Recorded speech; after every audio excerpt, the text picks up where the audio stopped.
evening and welcome to the second part of this first presidential debate. Thank you very much for staying with us wherever you are watching us from in this great country and beyond. We promised you audience questions. You've been sending them in, and also the members of the audience here as well. We have one more issue to go to, but let me first call Wanja Kiano Irungu Houghton and Dr. Scott Bellows.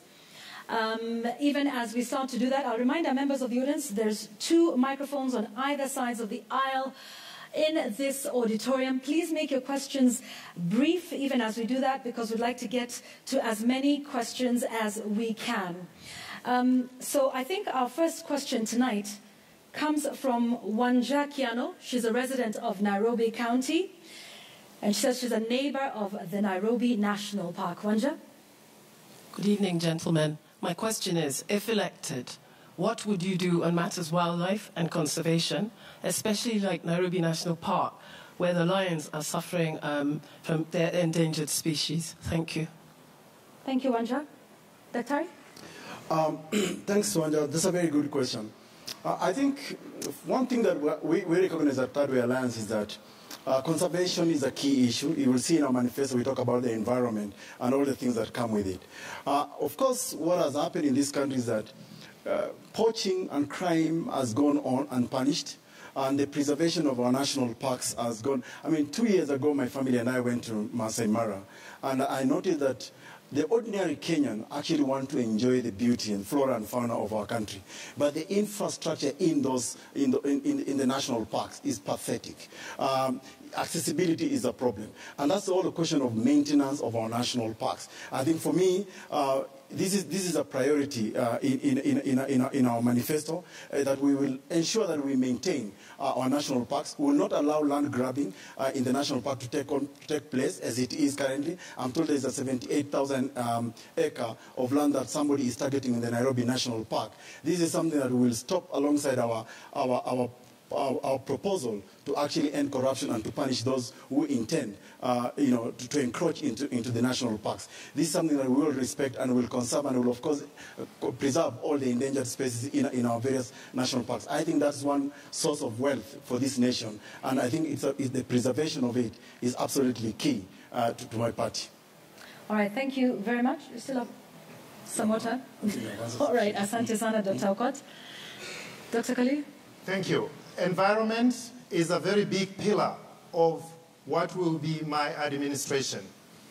What is happening in poaching and wildlife is just a symptom.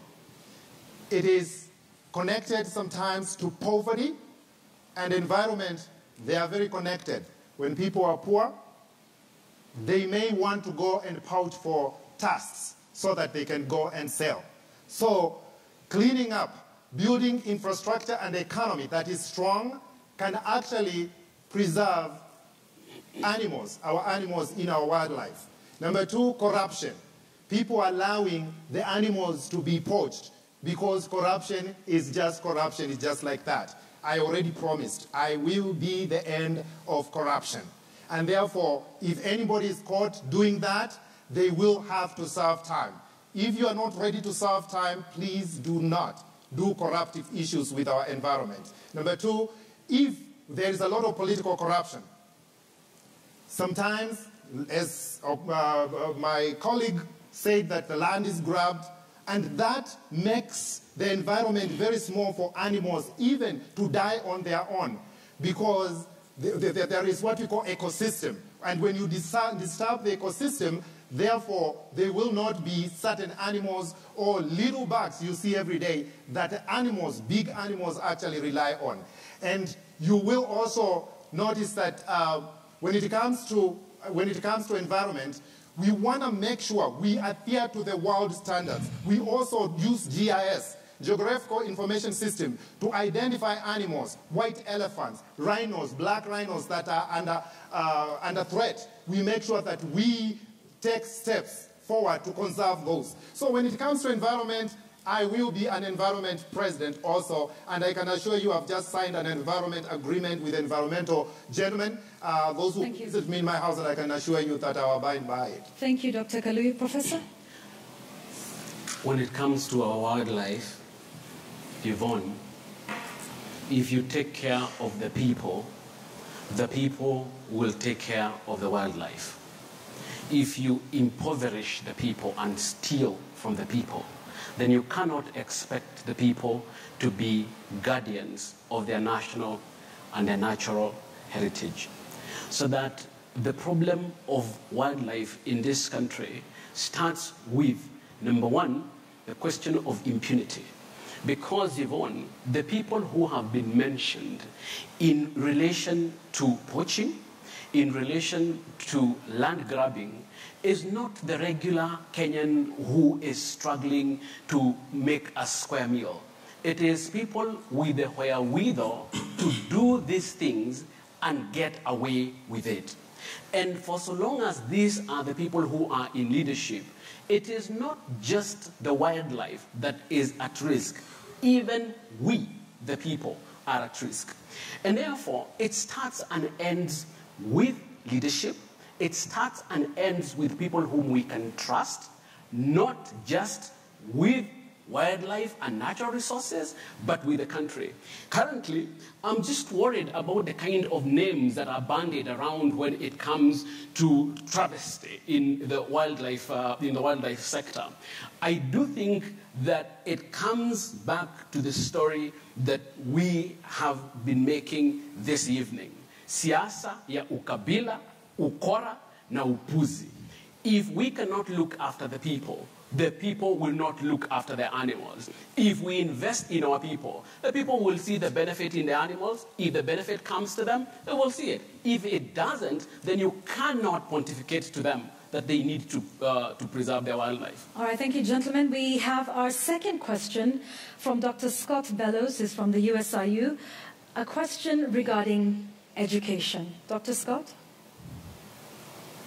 Gentlemen, I appreciated before the break that you mentioned quality of education, right? Very important. However, how would you do that specifically? Could each of you take a few minutes and tell us 3 ways specifically that you would take in your first 100 days in office to make education in Kenya world class? Number one, thanks for that question, Dr. Scott. Number one, we are proposing, and I will ensure this happens, that we abolish school fees in all our public educational institutions. That will give every Kenyan the opportunity to seek knowledge, to seek skills, because, as I said earlier, education is the greatest investment any country can have in its people. Number two, as we have said earlier, that I'll ensure that all public servants use our public institutions, including educational institution, because the failure for them to appreciate what an ordinary Kenyan goes through is the reason why institutions are dilapidated. There is no investment in them. Number two, I'm proposing in our manifesto that we will equip, we will modernize, standardize all educational institutions, create the right infrastructure. In fact, when you read our manifesto, we are actually proposing that we will do a model kind of school in every part of the Republic of this country. And we'll make sure that the other thing that we'll do is we'll set aside 0.5% into research. Because one of the things that this country lacks is transiting research to industry. When I was chairman of Jomo Kenyatta University Council, I noticed that most of our universities are actually doing a lot of innovation, right from year 1 all to year 4. But there is no attempt to industrialize this innovation, these educational skills. For example, JKUAT students invented a tractor which is really designed for that farmer who can just till 1 acre of land that will ensure there is food security. That has not been taken into the market. It has not been industrialized. And we are connecting that to our industrialization program, which you will see in the manifesto, including providing the right environment so that any manufacturer who sets up a company, for example, in some of in northern part of Kenya or any other part of this country, and employs at least 200 Kenyans, receive certain tax incentives. We are trying to link research, education, and industry. All right, thank you. Dr. It comes down to cost, quality, and access. When it comes to access, I am proposing that we build CRCs. Education does not have to think, we don't have to think of universities only. Because a small group of people are in universities, they are also doing well too. I'm not discounting them. I'm a university dean. But there is another education that is supposed to be bigger that affects most communities. We will build CRCs, or community resource centers. If you just want to be a carpenter, You'll be told which school you go to, how much it costs, and what semester it starts, and even where it is located. In fact, where you get that kind of jobs. And I will make sure university students, those who are they are in universities, they can do their internships in the CRCs and make sure we complete the circle and they get the credit they need, and our communities there, they do get the kind of education they need at the local end. When it comes to the quality, I have already promised that in the first days of office, and I'm talking those are first days of office for CRCs, that the majors will be chosen by the students. They will choose what they want to work with, and our universities will comply, because we don't want to train and graduate people who are in majors. They don't want to be doctors, they don't want to be engineers, yet they are engineers. They graduate anyway. When you send them to the civil engineering, they take off with the tractors. So we want you doing what you want to do because you chose it. And when it comes to the cost, of course, the CRCs will reduce the cost itself. So we are talking of competition, finally.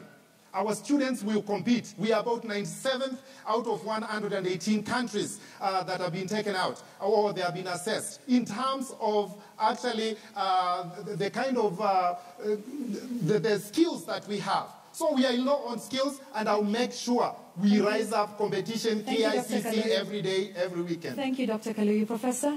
This is a good one. I like it from the USIU guy.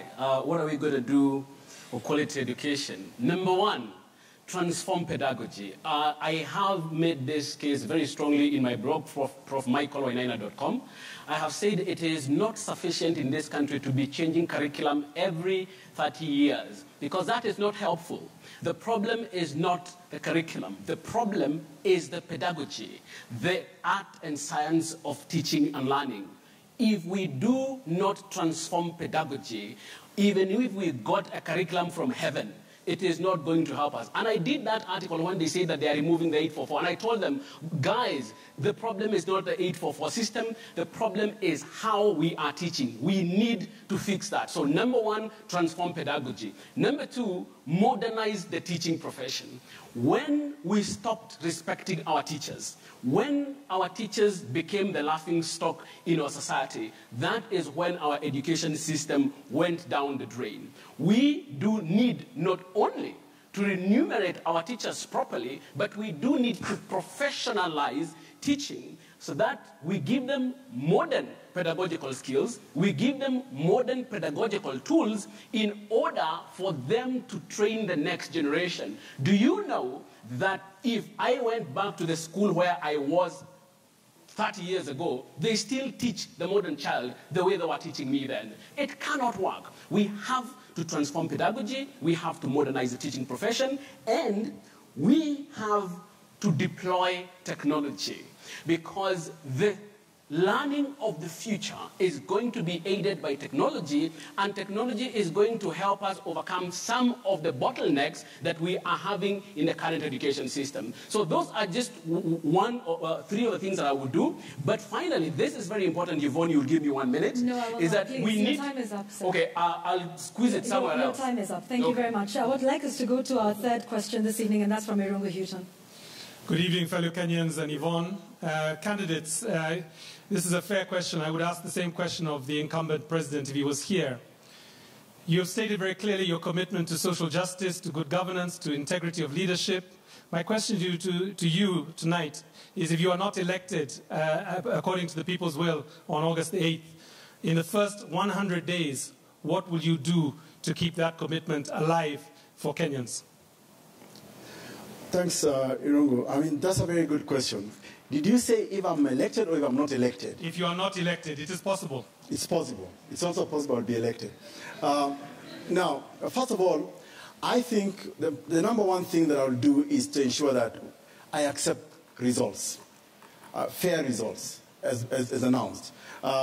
Number two is I'll keep on soldiering. I'll keep on. In fact, we are proposing at Third Way Alliance that we will probably have the first shadow cabinet this country has ever had in the history of this country, because we must ensure that government is checked. This has been the problem in the last 5 years of this presidency. You have had a failed opposition that has not even taken advantage of its opportunity in Parliament itself. And you will recall, Irungo, that when there was a proposal to amend the Constitution of Kenya, and many of us questioned, which aspect of the Constitution, for example, do you want to amend so that actually the cost of living could come down? This is a question of an opposition that has failed to say that this government has failed in its policies, even using the so-called tyranny of numbers that they may have. So my proposal is that we will definitely continue checking on this government. We will continue to make sure that issues that concern to us, theft of public money, is a question on our table. We will continue to advocate for the peaceful coexistence of the people of Kenya, that tribalism in Ujinga. We will continue to advocate for ending economic and social injustice in this country. We will ensure that we agitate for the inclusion of youth and women into government. Currently, even as the person comes to seek re-election here tonight, if he ever comes, I hope you Kenyans will be able to ask, how is it that you have treated the youth and women in this country? Because even a third of his government has actually not made that constitutional test. We will continue this advocacy. Our party will not down its stool. As a matter of fact, we'll go out there and ensure that Kenyans understand what is the value of leadership in any country. Thank you. Dr. Kaluyu. Thank you. I want to lead this nation, and I humbly ask Kenyans to give me the opportunity to do that. If that does not happen, I want to assure Kenyans, I did not come to run for the President of the Republic of Kenya just to end at August 8th. Take, for example, I have been in many inner-city low-income and minorities. Sorry, where? I have been in many inner-city low-income and minority areas, that is Mathare North, Mathare Valley, Kibera, and I think last week I gave you Muthiora Kariara. Is someone I have coached, I have mentored, and I will continue to mentor. I cannot step aside. The people in Kibera, the people in Mathare Northern Valley, I cannot stay away from you. I will continue to lead, and I have a role to play in this country. So if you give me the opportunity, I will lead this country, including them. But if it doesn't happen, I will continue to lead the way I've been leading. So the people in Kibera, Mathare, all the Kitui inner city low-income and minorities, Niaji, Wazito, I am with you, I got your back. So we will continue. But should also, on the other side, and we have many, we have Team A, we are on Team B, I think, but that's you even... I'm in Team A. I don't know about you. Thank you for the assistance. But let me take this from here. From here, go forward. Now, if I get the opportunity from you to be the commander-in-chief, I will not just stop. I will approach President Kenyatta. I will approach Raila Odinga. I will approach Ekuru. I will approach my friend here, Mr. Wainaina, Ndida, wherever you are, Joe, and even Jirogo. I will ask them for the manifesto. I will ask them to give me their experience. Together, we will lead. Just because you have failed does not mean you have failed in leadership. I am ready for duty, and that's why I'm running for the President of the Republic of Kenya. Thank you. Professor? My commitment to youthify and modernize Kenya comes from a deep commitment to the fact that it is time for a new generation to get involved in setting this country on a different trajectory, on a different direction. That commitment did not start now, and that commitment is not going to end on 8th of August. I am totally committed to the cause of inspiring and investing in a new generation of young men and women who will modernize this country. Because Yvonne, I don't know of any other way. I have been asked, why is your story youth, youth, youth? And my answer is because I do not know of any other way that we can reimagine and reinvent the Republic. We have to invest, we have to inspire a new generation of young people who are going to do it. And some of the things that I'm proposing on my manifesto are doable on a very, very small scale, and we will continue to do them. Things like internships, things like innovation, things like mentoring, things like business incubation, things like support for film and creative arts, which I am already doing, things like skills development, things that I can continue to do and will continue to do to support my very, very strong belief that the only way for us to get a new trajectory for this country is to inspire and invest in a new generation of young people. And therefore, the Youthify and Modernize movement is not going to end on 8th of August. In fact, I think whichever way this goes, it is going to be energized on the 8th of August. And the young people in this country, for now and in future, can continue to count on me that for so long as I am on this podium or any other podium, their voice will not be neglected. And like I showed you, they will not be coming last on your list. Thank you. Let's talk about youth and women now. Youth Agenda has done an analysis on your various manifestos with respect to the matter of youth.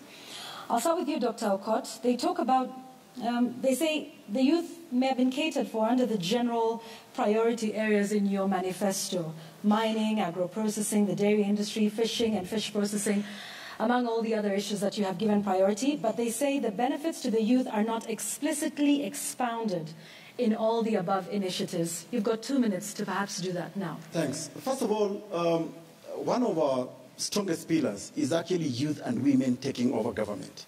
We are making a differentiation on the use of empowerment. This word empowerment has been used for the longest time, only for people to get into power, set aside money for youth and women, and only to steal it. So what we are proposing in our manifesto is this, that youth and women must take over government. And we are challenging youth. It's no point arguing that you are the majority, that 70% of the population of Kenya is youth, and of course women.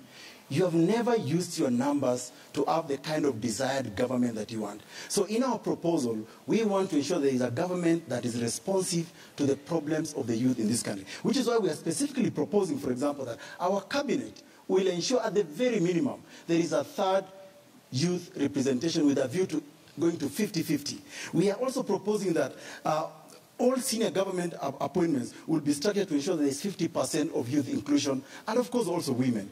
We are also proposing, you see our proposal on education alone, we are actually proposing to abolish school fees from all educational, in all public educational institutions. This is a benefit to the youth. Look at our pillar on ending economic and social injustice, the creation of jobs. Our target is actually the youth of this country. And we are saying, I am tired, and I'm telling many youthful people, for the last, I can't remember how many years, I've always been told you are tomorrow's leaders. And we are asking you, when is tomorrow coming? Because your daily life struggles are actually felt today. So if you are the youth of this country, you must arrest tomorrow and make it today. And we are giving you that platform at Third Way Alliance. And that's why we are actually encouraging succession planning, so that, even back to Irongo's question, even if Ekuru Aukot does not become the president of Kenya this year and the years to come, I hope we'll have encouraged enough young people to succeed me and many others to seek leadership. That you will find in our manifesto. All right, thank you. Dr. Kaluyu, what's your understanding of the youth question in the country? And give us perhaps 2 very specific points that would be a possible legacy of your presidency if you win on the 8th of August with respect to the youth. To the youth. If you want to talk about a problem, you can as well start showing results. Again, I brought to you Mr. Muthiora Kariara, someone I've worked with, we have spoken to, and the Kenya has fallen in love. And we are trying to make sure that if I'm talking about the youth, I'm showing results. There you have it with Muthiora. Number 2, when it comes to the youth, it's a very passionate thing for me, very special thing for me. Because that's what recently I've heard they are like pundas and farasis, or some horses and donkeys. But I can tell you, I've taken a donkey as a young man. I've taken a donkey to the river, to distant shores, to fetch power, to fetch water. I have gone to scary forests with a donkey to fetch firewood and blown fire to cook for our family. So I know as a punda that I can carry the burden of Kenyans, because after all, many people, they go around saying that punda amechoka, and that is Kenyan people, and I'm a punda, I'm okay. Because Punda should support just Punda. So Pundas, I'm asking you to support me. But whatever the case, I have gone to the inner city low income, and I have seen the work of good people. I have gone to Mathare with Ekodida. I have seen how he has development, people, other people, youth like Esther Lian. We have done work, and they are not stepping back. So when it comes to specific of a youth for two things that you want, I will have every constituency 2-kilometer radius of cyber technology, because youth has been told road is being constructed. You take the shovel, you continue work. And if you don't work, you are refusing work, you are lazy. And also go to the farms, do certain things. And if you don't do it, you don't understand it. Youth needs to be given 21st century jobs. And the youth, I got your back. You will get a laptop. If you have a laptop, at the end of you, diaspora, and they know it. They will come and give you work, and we service the world. 54,000 technology spaces in Africa. But I can tell you, India and Philippines are leading. We will serve the world, and diaspora and the youth will get together. Thank you, I'm Dr. the youth president. Professor Wainaina, your manifesto outlines an ambitious plan to build the biggest youth skills and talent development on earth. Yes. So just how big will it be? How much will it cost? And what exactly will it do to solve the unemployment problem amongst young people? It is just part of the infrastructure that we're laying out, Yvonne. It is not the only infrastructure that we're laying out. We said that it is our flagship project. But in terms of laying out a youth development and support infrastructure, I agree with you. We have a robust and we have an ambitious plan. I will remind you, Yvonne, Dr. Julius Nyerere was the president of Tanzania, and he said, dhamana ya taifa ni kuwa na vijana wenye malezi bora, siha njema na bongo kali. That is what our manifesto is based on. The understanding that we have to start looking at our youth as the biggest resource that we have. So, you ask, what are we going to do about the youth? Number one, we need to change the paradigm of approaching youth in this country. For the last 54 years, the successive governments have dealt with the issue of youth as a problem to be solved. So that when they are listing down their problems, youth is in that list. And what we are telling them is that youth is not a problem to be solved. It is a resource to be developed. And that is why we are going to invest in a vast youth development and support infrastructure, the Youth Skills and Talent Development Center just being one of those centers. That's number one. Number two is a question of representation. It is ridiculous to have 70% of the population unrepresented. And what we have said is that we are going to amend Section 7, Section 8, and Section 11 of the Constitution, so that we can achieve 50% representation of youth, 50% representation of men, and 50% representation of women. What the Youthify and Modernized government, Yvonne, is trying to do is not only have youth as a resource, but make this the most exciting country to be young. Thank you, gentlemen. We've come to the close of our conversation, but I want to give you the last word, naturally. You each have 90 seconds now for your closing statements tonight to Kenyans and to registered voters who will be going to the ballot in just about 14 days. Dr. Aukot, we'll start with you in the order of ballot. Thank you very much. I thought I would get 1 minute to rebut something that Kaluyu kept on repeating here about the youth. I think one of the things that I will do about the youth is not to teach them dishonesty. Integrity is very important. On the 16th of July, before the first debate, all of us, 12 of us with our deputies, actually signed a document which was objecting in the manner in which this presidential debate was being structured. It was very unconstitutional, even in terms of just allocating the 3 of us here 90 minutes, and then the 2 people that you are waiting 90 minutes. That was unfair. And we signed a document that says, unless the debate is restructured to at least be equitable to us, we will not participate. Dr. Kaluyu here told the young person is trying to parade before here to disobey that agreement. That is dishonesty. You cannot lead a country if you do not respect what your peers and you agree. So that's one problem we have. Now to my closing remarks. I will now add you 90 seconds. Thank you very much. Now, so we can start the clock to 90 seconds. As I close these remarks, I want to ask Kenyans for your vote. Because my candidature is not about power. It's about people. If you read the 6 pillars of our party, ending economic and social injustice, ending theft of public money, women and youth taking over government, protecting the constitution, rule of law, and placing Kenya into its competitive global agenda, it's about how do we transit this country into a first world country. We have got the best plans on how to change this country. But I also want to appeal to Kenyans, even as we go into this election. There cannot be any other country in the world than Kenya. I think this is the best country that we are given. And I want to remind Kenyans that in 1992, an incumbent was defending election, violence broke out in Rift Valley. In 1997, the same thing. In 2013, there was no incumbent defending election, and we had a relatively peaceful election. In 2007, an incumbent was defending election, and again, there was violence. I hope Kenyans, in this 2017, whatever the outcome, we must keep this country intact. Now, I would like us to shun politics of tribalism, because nobody eats tribe. If your rent is due at the end of this month, none of us will run to our tribes and say, I want rent, I want school fees for my children, I want health care. I think we have a very good country, a great country to be proud of. And I wish Kenyans will look into issues, into ideas, into what's the best plans. And I'm asking for your vote on August 8th, 2017. And I promise you, I'll implement each and every aspect of manifesto, and I have signed it as a commitment and promise to Kenyans. Thank you very much. Dr. Kaluyu, you have 90 seconds to make your final submissions to the First, I want to refute what Dr. Ekuru has said. And so we'll give you a minute. Yes, because first, he's trying to reject what the young man did, and the country fell in love with him. Number two, he wanted to come us to reject what the orders of the court were and come and parade ourselves here. We refuse to debate. We deny people their opportunity to hear whether we have plans. If you have a plan, wouldn't you be very enthusiastic, energetic, and very energized to come and present it to Kenyan people? Muthiora Kariara and I had a plan, and I did not come from Washington, D.C.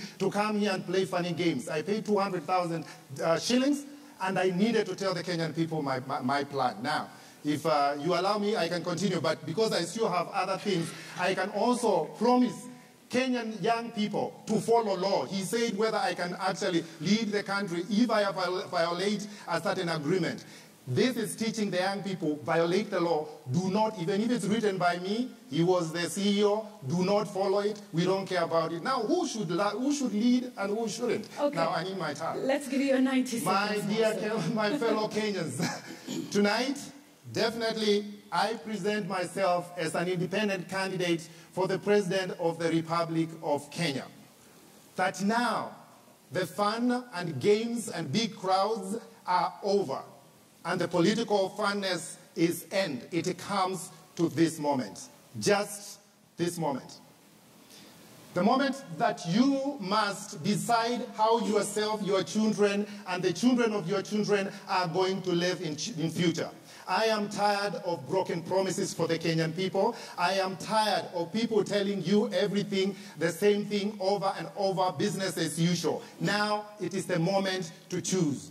Dr. Japeth, Kavinga Kaluyu, and Muthiora Kariara, we like David, we come with a sling because we are underfunded. We do not have a big name and fame. We come with a sling and a few stones. But with prayer and the name of God behind us, we are ready to face the political Goliaths. And now, as opposed to what people thought, it is a dog fight. And you know what? We accept we are pundas. And trust me, when the pundas are tired, do not step behind them. They kick hard. So we're going to kick hard, we're going to fight hard, and we can tell you, you can trust us. We are not business as usual. A fresh start, and please, we humbly ask for your support. Kenya will be different, a beacon of hope and a shining city on the hill. And ladies and gentlemen, you will not recognize in future. Thank you very much. Thank you, sir. Prof, 90 seconds starts now. Thank you. It would be remiss of me not to recommend a good book for the viewers. It is by Greg Mills, and it says, Why Africa is Poor and What Africans Can Do About It. It's a good book that you need to read, but one of the things that he says that I would like to use as my closing comment is that no one works harder, longer, to produce so much for so many with so little like the African woman. And I would like to thank the Kenyan woman for bringing us to where they have brought us now. But we need a new vision, and we need a new direction. And this new vision and new direction is going to come from a new generation. And young people in this country, if you're young in this country, you have an appointment with the future. And the Youthify and Modernized government is going to prepare you for that appointment with the future. You will hear about 1940, you will hear about 1960, you will hear about 1990. You will not live in 1940, you will live in 2040. You will not live in 1960, you will live in 2060. And the Youthify and Modernize Kenya government wants to lay a foundation so that your 2060 will be different from the Kenya that we have today. Youthify and Modernize Kenya on 8th, vote for Michael Wainaina Mwaura and Miriam Mutua for president. Thank you very much, gentlemen, and thank you very much for honoring our invite to this debate tonight. I just want to remind all our viewers that this invitation was extended to all candidates, including independent presidential candidate Joseph Nyaga, as well as UDP presidential candidate Cyrus Shahalaha Hua Jirongo, and the Alliance for Real Change, Mohamed Abduba Dida. Now, the next edition of the presidential debate takes place at 8 p.m. tonight and is expected to feature President Uhuru Kenyatta and Honorable Raila Odinga. That debate will be moderated by Joe Ageo of KTN News and Linus Kaikai of NTV. I want you to stay on for the next debate. From me, Yvonne Okwara Matole, have a good evening and remember to vote wisely on the 8th of August. Please, candidates, kindly convert to the center for a handshake for that.